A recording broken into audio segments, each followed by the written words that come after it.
But the thing is कि during a group discussion you have to be very cooperative, मतलब you know तुमको active listener बनना है। सामने वाला क्या पॉइंट बोल रहा है तुमको अच्छे से सुनना है। बहुत सारी कंपनीज आजकल पूछ रही है all these you know puzzles and questions logical, तो ये पता होना चाहिए।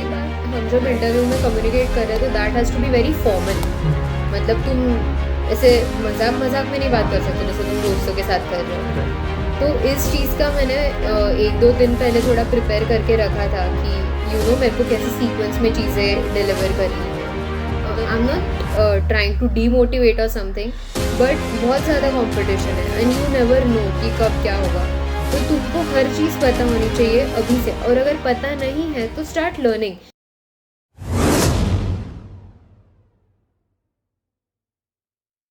नमस्कार दोस्तों, स्वागत है आपका हमारे YouTube चैनल पर। मैं हूँ Aditya.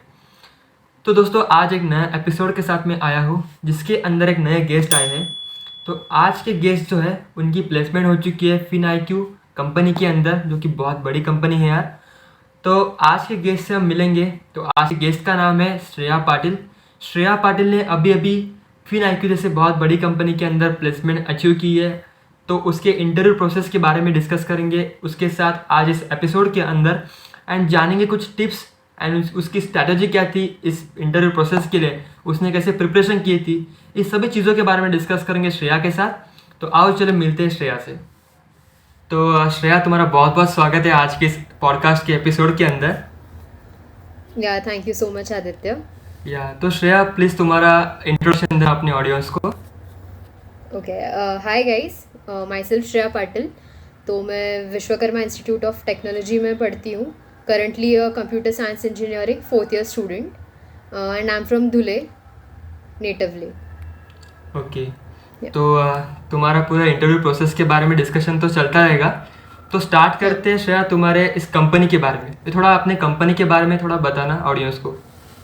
Okay, so guys, FinIQ करके जो कंपनी है, it is a fintech company.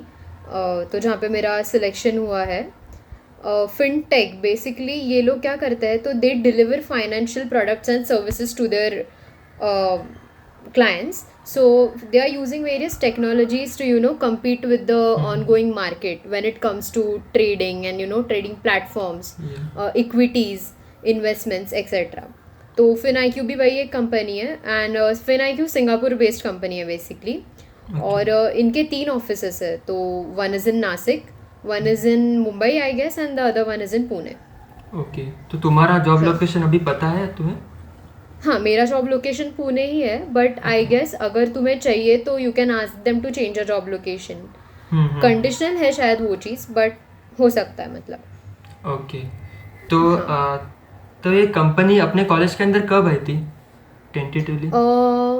Tentatively अभी चल रहा है तुम्हारा जुलाई 23rd, राइट? 12th जुलाई को आई थी। So mid July you can अभी प्रोसेस कंप्लीट हुआ है। हाँ, और यही टाइम पे आती है। लास्ट ईयर भी इसी टाइम पे आई थी, मिड जुलाई के आसपास। हाँ। तो इस कंपनी ने कुछ रिक्वायरमेंट बोली थी आपको कि ऐसे रिक्वायरमेंट होनी चाहिए कैंडिडेट्स के अंदर, ऐसे कुछ जॉब टाइटल्स वगैरह कुछ दिए थे उनकी डॉक्यूमेंटेशन के अंदर? ओके, सो बेसिकली पहली बात तो मैं ये क्लियर करना चाहूँगी कि ये जो कंपनी थी ना, ये डायरेक्ट प्लेसमेंट के लिए आई थी। तो इंटर्नशिप नहीं था, बट इंटरव्यू के दौरान तुम लोग उनको बोल सकते हो कि हमें आपके यहाँ इंटर्नशिप करनी है, we would like to have an experience before we start a job. तो वो लोग देते हैं इंटर्नशिप भी मोस्टली। तो हमारा इंटर्नशिप भी करीब करीब नेक्स्ट जनवरी के हिसाब से चालू होगा, जितने भी स्टूडेंट्स सिलेक्ट हुए। और जैसा कि तुमने पूछा क्या क्या रिक्वायरमेंट्स थे, तो इन लोगों ने ना अपना जो जनरल रेज्यूमे होता है वो नहीं दिया। इन लोगों ने उनका एक फॉर्मेट दिया था, एक्सेल फॉर्मेट में था। उसमें सारे प्री डिफाइंड क्वेश्चंस थे कि जैसे तुम्हारा current CGPA, SGPA, second year third year, mathematics के मार्क्स, और काफ़ी सारे आई फील जनरल क्वेश्चंस भी थे। मतलब तुम्हारा स्पोर्ट्स का कैसा बैकग्राउंड है, तुम्हारा एक्स्ट्रा करिकुलर एक्टिविटीज़ तुम लोग कर रहे हो नहीं कर रहे हो। सो उसमें 3 कैटेगरीज है, active, not active and very active. तो उसमें से you had to select any one, whatever is applicable to you. And yes, then they had asked worst subject, best subject. तो ना मुझे ऐसा लगा पर्सनली कि ये एक बहुत क्रूशियल चीज़ था, मतलब तुम किस तरीके से तुमको प्रेजेंट कर रहे हो वो रेज्यूमे में। That was very important, because उसके बेसिस पे भी कैंडिडेट शॉर्ट लिस्ट हुए. And then what happens is कि उनका मतलब मुझे ऐसा लगता है कि फिन IQ का फोकस है कि you have to be an allrounder, मतलब when it comes to sports everything.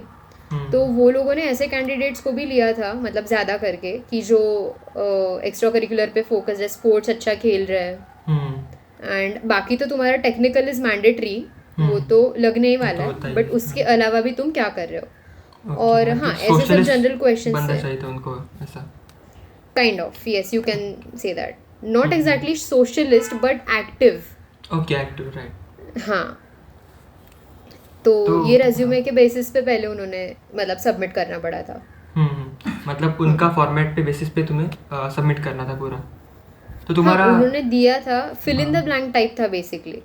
Okay, blanks भर के वो एक्सेल सबमिट करना था शीट. हाँ. तो उसके अंदर भी सब प्रोजेक्ट्स वगैरह जैसे अभी रेज्यूमे के अंदर मेंशन करते, वो सभी तूने मतलब फिल किया था उसके अंदर? नहीं, उसके अंदर वैसा कोई सेक्शन था नहीं. बस नीचे एक सेक्शन था जिसमें बोला था कि give us brief on your technical skills. तो तुम क्या कर सकते हो कि प्रोजेक्ट्स एक बहुत क्रूशियल पार्ट होता है तुम्हारे एजुकेशनल करियर का, राइट. तो एक ब्रीफ में तुम लोग डाल सकते हो नीचे जो भी टेक्निकल स्किल्स है. तो उसमें कैसा है ना कि मैक्सिमम 80 वर्ड्स में लिखना था. तो 80 वर्ड्स में भी तुम कितना लिखोगे, राइट. तो उसमें तुमको टेक्निकल स्किल्स भी डालना है, प्रोजेक्ट्स भी डालना है. तो what you can do is एकदम ब्रीफ में, मतलब ऐसा 1 वर्ड एक्सप्लेनेशन. जैसे अभी मेरा एक प्रोजेक्ट था पॉ हीलर करके. तो पॉ हीलर एप्लीकेशन फ्लटर, तो तुमने किस लैंग्वेज में या किस टेक्नोलॉजी में काम किया है वो डाल सकते हो और नाम डाल सकते हो.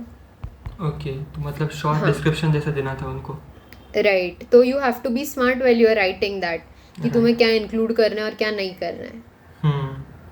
तो तुम्हारे इस प्रोजेक्ट के बारे में अभी तुमने बोला, तो इंटरव्यूज के अंदर जैसे राउंड्स रहते, तो वो पहले मेंशन कर देते कि हम किस रोल के लिए आए.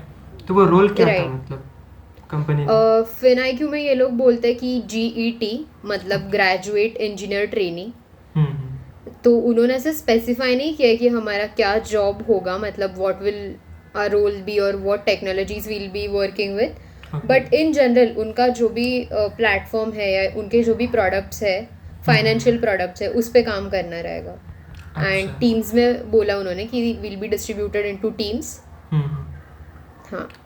तो ये जो पूरी प्रोसेस हुई थी वो ऑनलाइन हुई थी या फिर ऑफलाइन कॉलेज में? ये पूरा प्रोसेस ऑफलाइन था. मतलब beginning from the aptitude test that they conducted, वो भी ऑफलाइन था. ओके. तो इस इंटरव्यू के प्रोसेस में कितने राउंड्स हुए थे टोटल अपनी? ठीक है. तो बेसिकली इंटरव्यू का मैंने जो अभी पहले बोला, रेज्यूमे वाला शॉर्ट लिस्टिंग, वो फर्स्ट चीज़ था. उसके बाद उन्होंने अराउंड 100 स्टूडेंट्स को शॉर्ट लिस्ट किया. फिर वो लोगों को कॉलेज में एप्टीट्यूड देना पड़ा. ऑफलाइन. अभी उनका जो ऑफलाइन, उनका जो एप्टीट्यूड है ना, उसमें 7 सेक्शंस होते हैं. एक सेक्शन होता है जनरल नॉलेज, मतलब से मल्टीपल सेक्शंस. फिर कोडिंग, तुम्हारा लॉजिकल रीजनिंग, ये सारे सेक्शंस, मैथमेटिकल एबिलिटीज, स्टैटिस्टिक्स एक सेक्शन होता है. ऐसे कुल मिला के 7 होते हैं. I don't remember the other 3. और तुमको टाइम मिलता है अराउंड 90 मिनट्स का. उतने टाइम में तुमको पूरा टेस्ट खत्म करना होता है. Okay. Total number of questions कितने थे वैसे? टोटल 70 क्वेश्चंस थे. ओके, 70 क्वेश्चन 90 मिनट्स के अंदर करने थे. हाँ. And I would also like to suggest one thing to my juniors or whoever are watching the video. उनके ना टेस्ट में एक लास्ट सेक्शन होता है. हाँ, और एक चीज़ कि तुम सर्फ नहीं कर सकते क्वेश्चंस के थ्रू. मतलब तुमने फर्स्ट क्वेश्चन किया तो you can not go back to the first question. तो इट्स मैंडेटरी कि you are wise enough while choosing the option. And दूसरा जो लास्ट सेक्शन था 7th, that was mathematical analysis and statistics. तो वो काफ़ी लंबा था, तो उसके लिए टाइम थोड़ा कम पड़ा.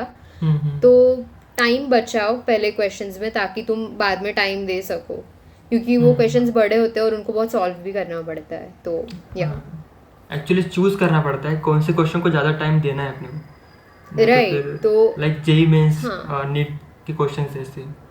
राइट. तो बेसिकली उनका जो पूरा लास्ट सेक्शन था मैथमेटिक्स वाला, वो काफ़ी लंबा था, लेंदी था, तो उसके लिए ज़्यादा टाइम लगता. पर ऐसा हुआ ना कि पहले थोड़ा ज़्यादा टाइम लग गया सॉल्व करने में, तो लास्ट में कम टाइम बचा. तो सब लोग याद रखना कि ज़्यादा टाइम बचा है ये सेक्शन के लिए. एक्चुअली वो डिफिकल्ट भी हो जाता है क्योंकि हम पीछे भी नहीं जा सकते. क्वेश्चन स्वैप वगैरह कर सकते हैं, ऐसा कुछ भी नहीं हो सकता. तो और डिफिकल्टी लेवल, तुम पीछे भी नहीं जा सकते. हाँ, तो डिफिकल्टी लेवल और बढ़ गई उसकी. एग्जैक्टली। तो एप्टीट्यूड के बारे में मुझे कहाँ से पढ़ा तूने? ऐसा कुछ रिसोर्सेस वगैरह थे?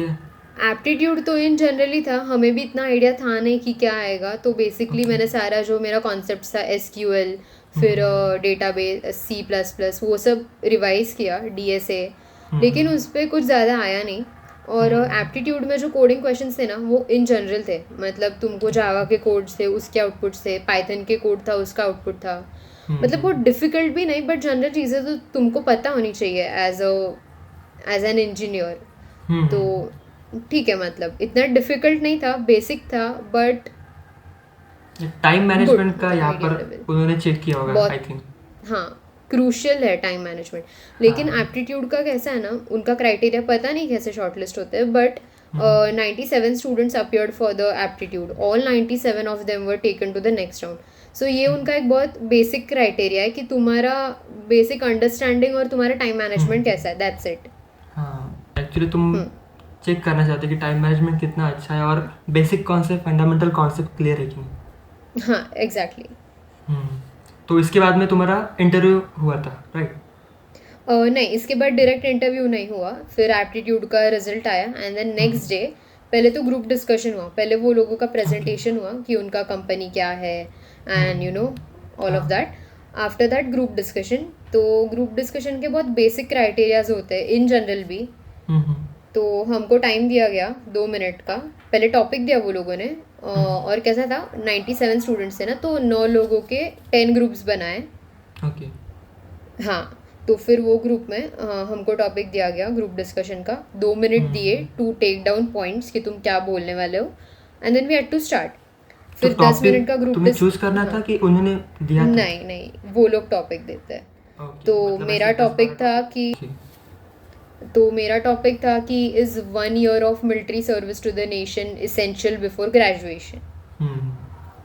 तो भी वेरिंग ओपिनियंस होते हैं जो है, मतलब किसी को कुछ लगता है किसी को कुछ, बट द थिंग इज कि during a group discussion you have to be very cooperative, मतलब यू नो तुमको एक्टिव लिसनर बनना है, सामने वाला क्या पॉइंट बोल रहा है तुमको अच्छे से सुनना है उसको।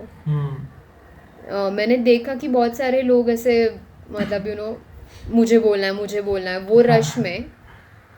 तो ये वो जो होता है तुम्हारा पैनलिस्ट जो भी देख रहे हैं तुम्हारा ग्रुप डिस्कशन, वो ये भी एनालाइज करते हैं कि तुम्हारे कम्युनिकेशन स्किल्स कैसे है। अगर कोई बोल रहा है तो तुम उसकी बात सुन रहे हो नहीं सुन रहे हो, उस बात को एनालाइज कर रहे हो, तो ये भी एक फैक्ट है कि जो तुम डिस्प्ले कर सकते हो कि I am N active listener.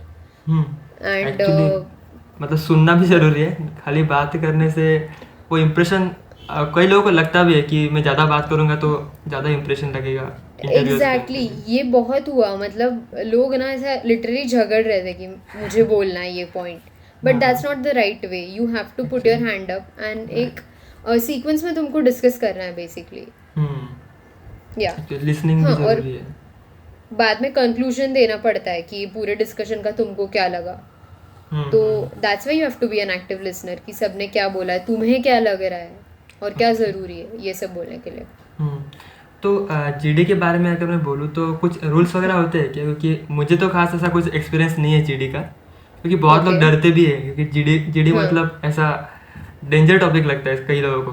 तो थोड़ा रूल्स के बारे में बता सकते हो कि क्या थे रूल्स जीडी के वगैरह? ऐसे उन्होंने मेंशन किए थे। उनके स्पेसिफिकली कोई रूल्स नहीं थे, बट इन जनरल अगर मैं बताने जाऊँ तो पहली बात क्या होती है कि जब तुमको ऑन द स्पॉट टॉपिक दिया जाता है, तो कभी कभी ऐसा भी हो सकता है कि तुम्हें उस टॉपिक के बारे में ज़्यादा कुछ पता नहीं है, और कभी कभी ऐसा हो सकता है कि you know everything about that topic और you have good knowledge about that topic. तो पहली चीज़ करना ये है, तुमको जब टाइम दिया है कि तुम नोट कर लो तुम्हें क्या पॉइंट्स बोलने हैं और वो सीक्वेंस में करो। और अगर तुमको वो टॉपिक के बारे में नहीं पता है तो इन जनरल पॉइंट्स होते हैं। टीम वर्क देखना चाहते हैं कि आप कितना कोऑपरेट कर पाते हो बाकी लोगों के साथ। एग्जैक्टली, हाँ। तो वो टीम वर्क के अंदर कुछ टास्क दिया गया था ऐसा कुछ स्पेसिफिक? हाँ, तो उन्होंने हमको जो टास्क दिया था वो ऐसा था कि we had a plane and that plane crashed. So that plane crashed on a remote island which is not very close to land. तो तुम्हारा इवैक्यूएशन प्लान क्या होगा और तुम कैसे कैसे चीज़ें करोगे। ओके, मतलब सिनेरियो दिया गया था। हाँ, सिनेरियो दिया गया था। ओके, तो फिर तुम लोग बैठ के उसके ऊपर 20 मिनट्स दिए गए थे डिस्कशन के लिए, क्या क्या बोलना है क्या क्या नहीं, प्लान ड्रॉ करने के लिए. And then we just had to explain. और कुछ लोग मतलब जो दूसरे ग्रुप्स थे, मेरे ग्रुप ने तो नहीं किया, पर जो दूसरा ग्रुप था वो लोगों ने ऐसा ड्रामा एनैक्ट करके वगैरह एक्सप्लेन किया. तो तुम वैसा भी कर सकते हो, इट्स तुम्हारे ग्रुप का चॉइस. हाँ. ओके.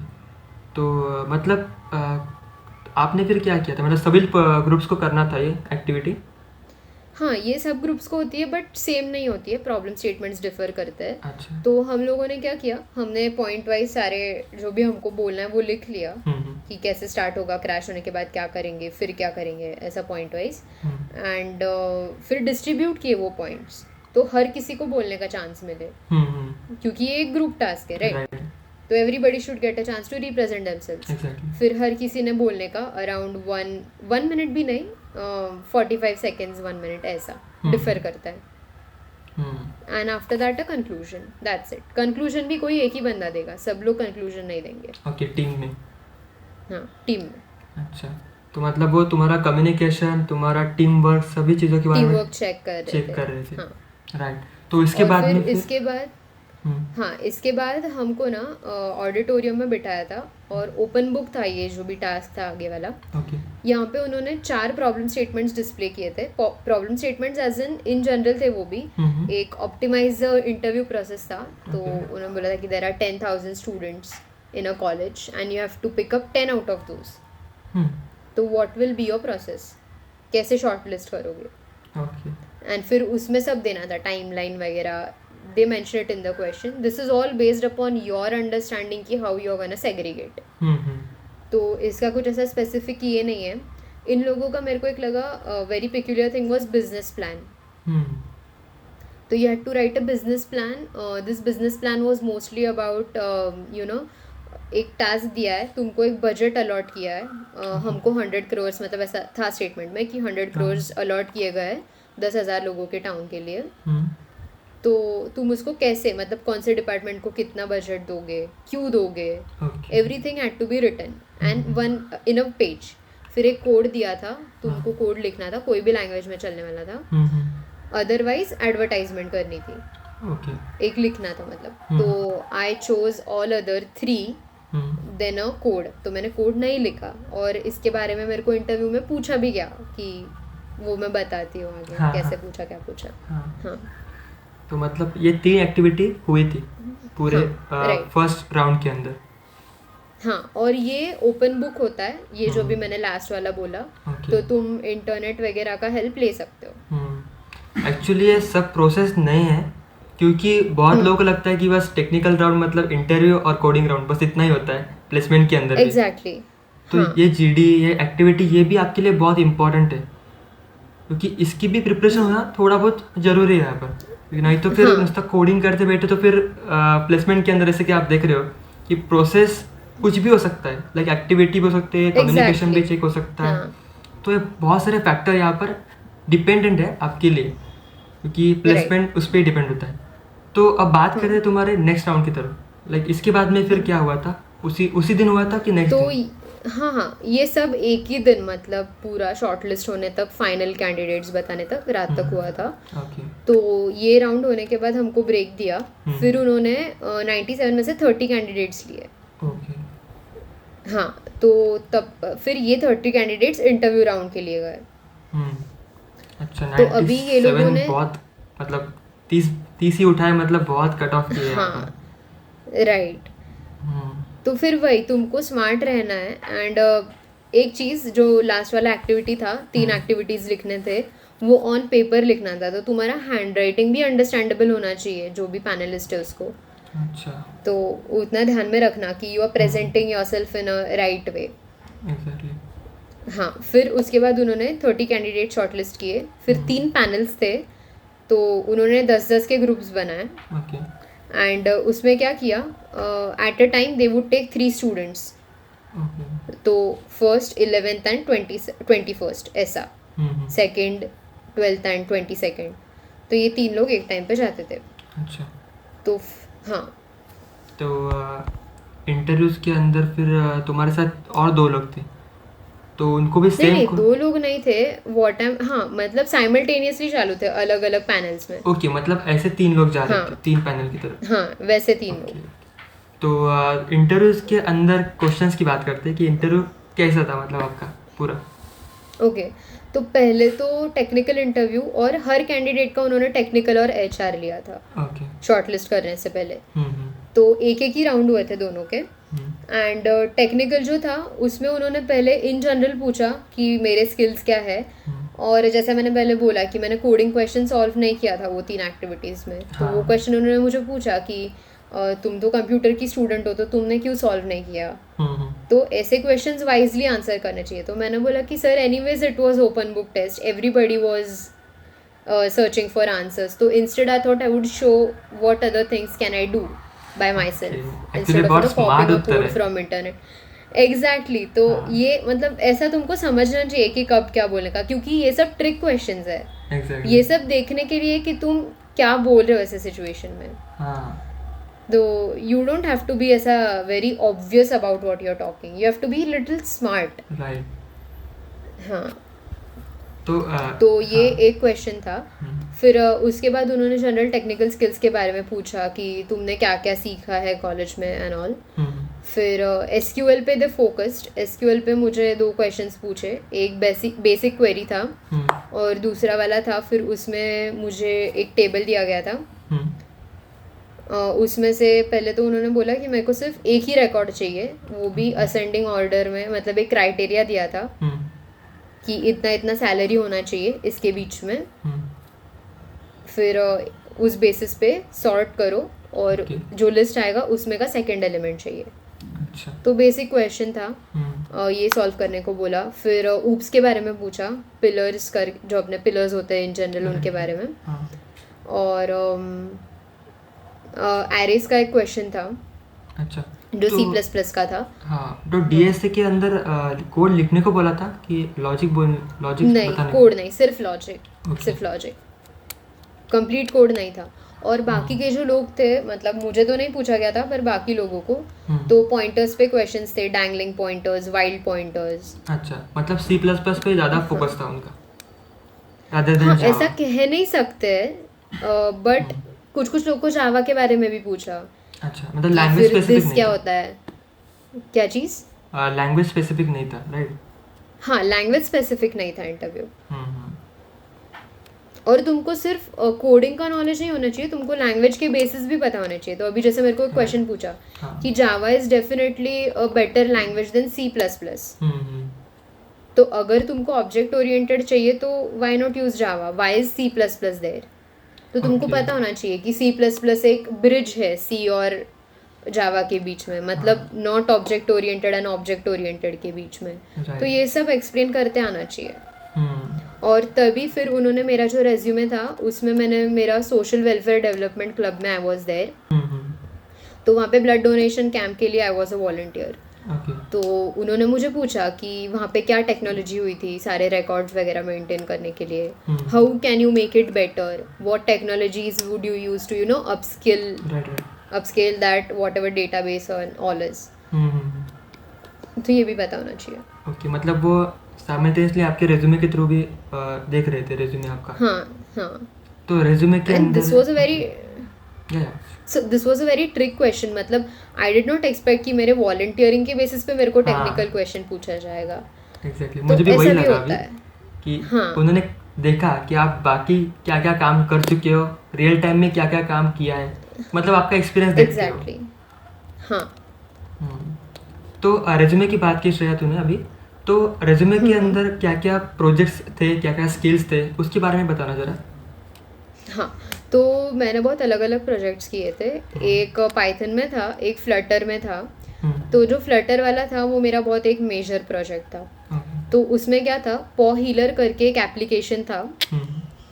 तो हम लोग ने उसमें 3 फीचर्स डाले थे, ट्रैक, हील एंड डिटेक्ट। तो I can not disclose more about what the project was. हाँ, तो फ्लटर के बारे में फिर कौन सा फ्रेमवर्क यूज़ किया, वो मुझे पर्टिकुलरली प्रोजेक्ट्स के बारे में कुछ पूछा नहीं गया, बट इन जनरल तुमको सब कुछ पता होना चाहिए। मतलब सिर्फ कोड नहीं पता होना चाहिए कि तुमने क्या कोड डाला है, रादर क्या टेक्नोलॉजी है उसका नॉलेज होना चाहिए। तो मतलब आपने हाँ, क्यों यूज़ और किया, ऐसे कुछ क्वेश्चंस आए थे, काउंटर क्वेश्चंस लाइक वो पूछते हैं कि क्यों यूज़ नहीं, किया है प्रोजेक्ट्स के बारे में मुझे नहीं पूछा गया था। ओके। सो हाँ, तो मतलब फंडामेंटल कोर सब्जेक्ट के ऊपर ज़्यादा पूछे गए थे, right, questions. Exactly. But in general मैं बताना चाहूँगी कि मेरे जो पहले पास्ट इंटरव्यू एक्सपीरियंसेस है उसमें उन्होंने पूछा था, तो IoT वगैरह यूज़ करके भी मैंने एक प्रोजेक्ट किया उसके पहले, तो वो भी तुमको सब पता होना चाहिए कि कौन सा माइक्रो प्रोसेसर है, कौन सा कंट्रोलर है, एवरीथिंग।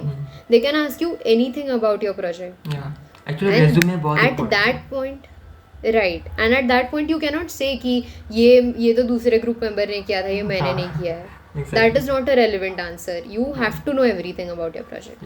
वो आपके रेज्यूमे के अंदर है तो आपको पता होना चाहिए उसके बारे में. Right right right. तो कितने प्रोजेक्ट्स मेंशन किए थे रेज्यूमे के अंदर? मैंने 4 प्रोजेक्ट्स मेंशन किए थे. ओके. तो हाँ, स्किल्स के बारे में थोड़ा बता सकती हो कि स्किल्स क्या क्या डाले थे ऐसे? तो स्किल्स में मैंने C++ डाला था, वो तो एकदम बेसिक है, everybody has to put that. फिर SQL सबको पता होना चाहिए. फिर DBMS डाला था. उसके बाद मैंने ऑब्जेक्ट ओरिएंटेड डाला था. फिर ऑपरेटिंग सिस्टम्स डालना, वो भी एक इम्पॉर्टेंट सब्जेक्ट है कोर सब्जेक्ट्स में. और एक टैब्लू करके, अगर तुम लोगों को पता होगा, ये एक डेटा विजुअलाइजेशन टेक्निक, एक बेसिकली प्लेटफॉर्म है, तो वो भी मैंने डाला था क्योंकि मैं वो साथ में सीख रही हूँ, तो इसीलिए that's it. But unless you know तभी ठीक है, नहीं पता होगा तो मत डालना. राइट. तो जैसे कि तूने बोला अभी श्रेया कि DSA के ऊपर भी फंडामेंटल्स क्वेश्चन पूछे गए थे, राइट? तो एरे वगैरह के, तो एरे के बाद में कुछ स्ट्रिंग वगैरह ऐसे कुछ क्वेश्चन पूछे गए थे? क्योंकि बहुत लोगों का डाउट रहता है कि कितना DSA करना चाहिए इंटरव्यूज के लिए. कुछ लोग बोलते हैं ट्री तक करो, कुछ लोग बोलते हैं स्टैक तक करो. तो ये कन्फ्यूजन बहुत लोगों को रहता है. तो तुम्हारा एक्सपीरियंस क्या था? तो मुझे नहीं लगता कि FinIQ ने DSA के ऊपर ज़्यादा फोकस किया. क्योंकि ऐसे पर्टिकुलरली लिंक लिस्ट या स्टैक क्यू, ग्राफ्स, ट्रीज, ये क्वेश्चंस नहीं पूछे गए. बट दूसरे जगह पे पूछे जाते हैं. मतलब they do ask you pseudo codes वगैरह. तो एटलीस्ट तुमको बेसिक नॉलेज होना चाहिए कि कौन सा डेटा स्ट्रक्चर क्या डिफाइन कर रहा है, कैसे वर्क कर रहा है. एग्जैक्टली. तो कोर सब्जेक्ट्स के बारे में, UPS के बारे में आपको पूछा गया था और DBMS बोला. तो OS/CN के कुछ क्वेश्चंस आए थे? नहीं, OS और CN का एक भी क्वेश्चन नहीं था. अच्छा. तो आपको ज़्यादातर कम्युनिकेशन, देन DBMS का ज़्यादा रिक्वायरमेंट थी उनको शायद, राइट? तो हाँ, ज़्यादा एज इन, क्योंकि देखो ये एक फिनटेक कंपनी है, तो उनको बहुत सारे डेटा स्टोरेज एंड मैनिपुलेशन ये सब करना है. तो दैट्स द रीज़न उन्होंने बोला है कि हमारे यहाँ पे DBMS बहुत इंपॉर्टेंट है. एक्चुअली फाइनेंस की जो भी मैंने कंपनी देखी है उनको DBMS बहुत ज़्यादा रिक्वायरमेंट रहती है, उनके मेंशन रहता ही है उनके डॉक्यूमेंटेशन के अंदर. एग्जैक्टली. ओके. तो ये इंटरव्यू प्रोसेस कितने मिनट तक चली थी आपकी? जो टेक्निकल इंटरव्यू था ना, वो अराउंड 40-45 मिनट्स चला. और उसके बाद इमीडिएट तुमको HR इंटरव्यू के लिए भेजा जाता है. अच्छा. हाँ. तो HR तुरंत होने के बाद मतलब क्वेश्चंस, मतलब उधर ही बैठना था कि थोड़ा 15 मिनट मतलब ब्रेक लेके? नहीं, बिल्कुल भी ब्रेक नहीं, हार्डली 1-2 मिनट. ओके. तो HR मतलब तुम रिवाइज कर सकते हो, ऐसा कुछ नहीं है. अच्छा. तो HR के अंदर क्या क्या क्वेश्चंस पूछे गए थे? हाँ, तो HR में पहले तुमने जो मैंने बोला कि FinIQ का रेज्यूमे होता है, तो वो रेज्यूमे तुमको उनको देना पड़ता है. एंड ऑन दैट बेसिस तुमने जो भी लिखा है, they start asking you questions. तो जैसे मैंने स्पोर्ट्स के बारे में डाला था, तो उन्होंने मेरे को स्पोर्ट्स का नहीं पूछा पहली बार. उन्होंने मेरे को बाकी म्यूजिक ये वो उसके बारे में पूछा. देन दे आस्क्ड मी कि why FinIQ, why would you like to join our company. Then what skills do I, standard questions, कि what skills do I have so that they should offer me this job. And एक puzzle दिया था. तो puzzles के लिए I would suggest कि GFG पे बहुत सारे puzzles available है, तो सब लोग वो करो. and those are standard questions, मतलब the standard puzzles. तो बहुत सारी companies आजकल पूछ रही है all these puzzles and questions, logical. तो ये पता होने चाहिए. and उसके बाद वो लोगों ने पूछा कि फ्यूचर एजुकेशन के क्या प्लान्स है. तो वो तो मेरे अभी है नहीं, तो मैंने अभी नहीं बताया. तो तुम्हारा जो है तुम बता सकते हो, but again you have to be wise while you are answering. Right. हाँ, because you want them to hire you, right? You don't want them to eliminate you out. Exactly. तो उतना तुमको पता होना चाहिए. And then you must know कि तुमको क्या शोकेस करना है और क्या नहीं करना है. क्योंकि अभी जैसे मुझे पता था कि Fin IQ is very keen on people who have good extra curricular background. तो फिर मैंने वो इंश्योर किया कि मैं उनको सारी चीज़ें बताऊँ कि मैंने क्या रिप्रेजेंट किया है, मुझे क्या आता है. अभी जैसे मैंने स्कूल में डिस्ट्रिक्ट लेवल पे मेरे स्कूल को बहुत सारे स्पोर्ट्स में रिप्रेजेंट किया था, तो आई मेड श्योर कि I told them all that.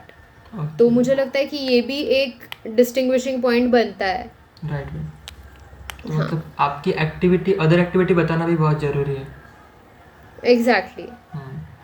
तो मुझे बस ये पूछना था कि प्रिपरेशन कब स्टार्ट की थी श्रेया आपने इस इंटरव्यूज के लिए? प्रिपरेशन तो मैंने इन जनरल स्टार्ट की थी, मतलब सारे इंटरव्यूज़ के लिए, क्योंकि तब हमारे कॉलेज में बहुत सारे कंपनीज आ रहे थे ड्राइव्स के लिए.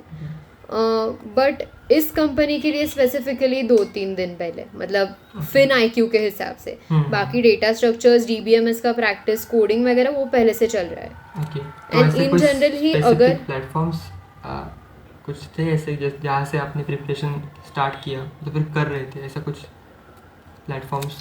तो बेसिकली जैसे रेगुलर अपने यूट्यूब वीडियोस है, Gate Smashers and Code with Harry वगैरह, वो सब मेरे थियोरेटिकल स्टडीज़ के लिए. And for practising all the codes I used coding ninja का कोड स्टूडियो. ओके. और लीड कोड यूज़ किया था. SQL का मैंने लीड कोड पे बहुत प्रैक्टिस किया था. मतलब दे हैव गुड 50 क्वेश्चंस, और वो क्वेश्चंस में सारे कॉन्सेप्ट्स कवर्ड है, जॉइंस एंड ऑल सब, ट्रांजैक्शनल क्वेरीज वगैरह. तो तुम वहाँ पे रेफर कर सकते हो. और बाकी कोडिंग क्वेश्चंस DSA वगैरह के लीड कोड और कोडिंग निंजास के कोड स्टूडियो पे है सारे अवेलेबल. ओके. तो आई थिंक कम्युनिकेशन एक बहुत बड़ा फैक्टर होता है इंटरव्यूज के अंदर, राइट? राइट. तो कम्युनिकेशन कैसे इम्प्रूव करनी चाहिए तुम्हारे हिसाब से? लाइक तुमने कैसे खुद को प्रैक्टिस कैसे की थी कम्युनिकेशन के लिए? लाइक इंटरव्यू के अंदर बात करना अलग बात है और दोस्तों के साथ बात करना अलग बात होती है. राइट. तो कम्युनिकेशन उस पर्सपेक्टिव से कैसे तूने प्रिपरेशन की थी? हाँ, तो पहली बात, हम जब इंटरव्यू में कम्युनिकेट कर रहे हैं तो that has to be very formal. मतलब तुम ऐसे मजाक में नहीं बात कर सकते जैसे तुम दोस्तों के साथ कर रहे हो. राइट. तो इस चीज़ का मैंने 1-2 दिन पहले थोड़ा प्रिपेयर करके रखा था कि मेरे को कैसे सीक्वेंस में चीज़ें डिलीवर करनी है. अगर मुझे ये क्वेश्चन पूछा, जो स्टैंडर्ड HR के क्वेश्चंस होते हैं, तो वो तुम लोग पहले ही प्रिपेयर करके रखो. एक तुम्हारा स्टैंडर्ड जो बोलते हैं कि फॉर्मेट, वो रेडी होना चाहिए तुम्हारे पास कि मुझे ऐसे ऐसे बोलना है. बाकी जो भी तुम्हारे एडिशंस होंगे you can make them on the spot also. तो ये एक चीज़ है. और मिरर के सामने बोल के भी थोड़ा प्रैक्टिस कर सकते हो कि तुम्हारे जेस्चर्स कैसे है. ज़्यादा हैंड जेस्चर्स नहीं करने चाहिए बात करते वक्त इन अ फॉर्मल इंटरव्यू. मतलब हम उनको कुछ एक्सप्लेन नहीं कर रहे हैं, we are just representing ourselves. तो हाँ, और एक चीज़ की इंटरव्यू के दौरान बहुत लोगों को आदत होती है कि they tap their pens on the table और दे शेक देयर लेग्स, या कुछ लोग ऐसा करते हैं. तो वो नहीं करना चाहिए, बिकॉज इन दैट शोज कि तुम एंग्शियस हो, तुम अंडर प्रेशर आ गए हो. That is also not a good representation. आपका कॉन्फिडेंस तो यहाँ पर जज होता है. हाँ. तो श्रेया, आपने बहुत ही अच्छे से यहाँ पर पूरा इंटरव्यू प्रोसेस को यहाँ पर अच्छे से बताया है. तो बस एक लास्ट क्वेश्चन मेरा, कि अपने जूनियर्स को जो भी अभी आ रहे 3rd ईयर के अंदर, जो भी फाइनल ईयर के अंदर भी आ चुके हैं, तो उनके लिए कुछ टिप्स देना चाहोगे? उनको कैसे प्रिपरेशन करने के लिए? मैं ऐसा नहीं कहूँगी कि एक पॉइंट लेट होता है स्टार्ट करने के लिए, बट अभी जब हो ना, मतलब जिस पॉइंट पे हो, अगर तुम 2nd ईयर में हो तो अभी से शुरू कर दो. क्योंकि I am not trying to demotivate or something, but बहुत ज़्यादा कंपटीशन है एंड यू नेवर नो कि कब क्या होगा. तो तुमको हर चीज़ पता होनी चाहिए अभी से. और अगर पता नहीं है तो स्टार्ट लर्निंग, क्योंकि तुम अगर 2nd ईयर में हो, that gives you a lot of time to prepare.